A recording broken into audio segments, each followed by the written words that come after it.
आपण एकरूप होणे. हा आयुष्याचा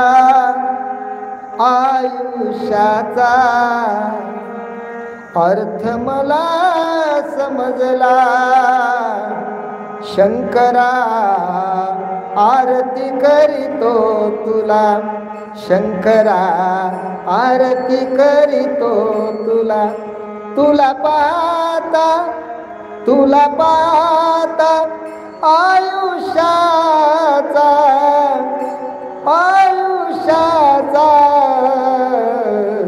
अर्थ मला समजला, शंकरा आरती करीतो तुला. आर्त म्हणजे जवळ झाले. तुका म्हणे ज्याचे आर्त ज्याचे म्हणी त्याची चक्रपाणी वाट पाय. बरोबर आहे ना.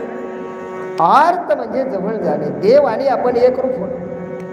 देव माझा माझा माझा, देव माझा माझा माझा, देव माझा मी देवाचा.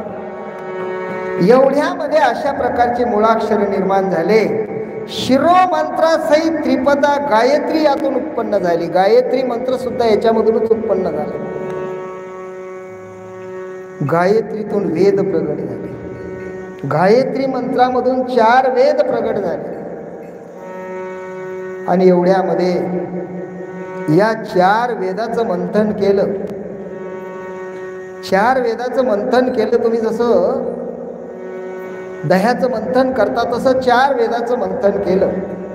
चौवेदाच्या शब्द सागरा मंथनी सापडला, दयाळा मंत्र मनी ठसला, दयाळा मंत्र मनी ठसला.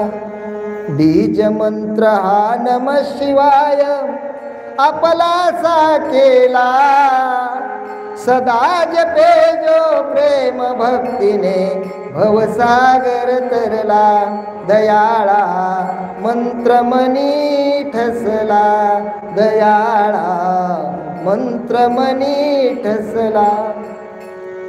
काय वर्णू मी महिमा त्याची, शिव शिव जो वदला, शब्द रूपाने जणू शिव शंकर हृदयामध्ये शिरला, दयाळा मंत्र मनी ठसला, दयाळा मंत्र मनी ठसला.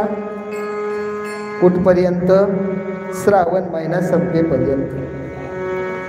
श्रावण महिना संपला की त्या भोलेनाथाला म्हणा मंदिरात तुम्ही एकटेच बसा, आम्ही जातो घरी. मग काही मंदिराकडे यायचं नाही. त्याला नेम म्हणत नाही. ज्याला नेम आहे त्याला यम नाही, लक्षात घ्या. आणि ज्याला नेम नाही त्याला यम आहे. यमाचा पाहुणा प्राणी होय, शिव पाठ पाठ नित्य नेमे जासी, यम वंदित्यासी दुरोनिया,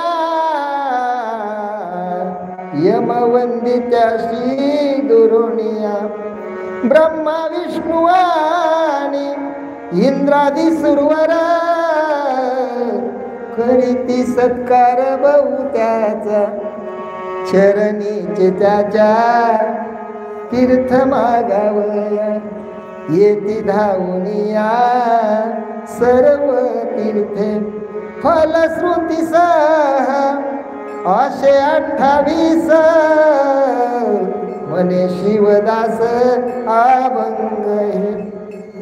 अशा प्रकारची मुळाक्षर निर्माण झाली. शिरोमंत्रासहित त्रिपदा गायत्री उत्पन्न झाली. गायत्रीतून वेद प्रकट झाले. वेदातून अनेक मंत्र निर्माण झाले. किती मंत्र आहे? सगळे 7 कोटी. रामायण किती आहे? 7 कोटी. शिवमहापुराण किती आहे? 7 कोटी.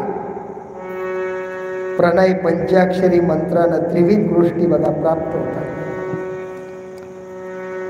धनार्थी न धन लभते धनम, पुत्रार्थी लभते पुत्रान, मोक्षार्थी लभते मोक्ष, विद्यार्थी लभते विद्या. सगळ्यांना जे जे लागतं ते मिळतंय बघा. एवढ्यामध्ये अशा प्रकारचं भक्ती मुक्तीदायक आहे.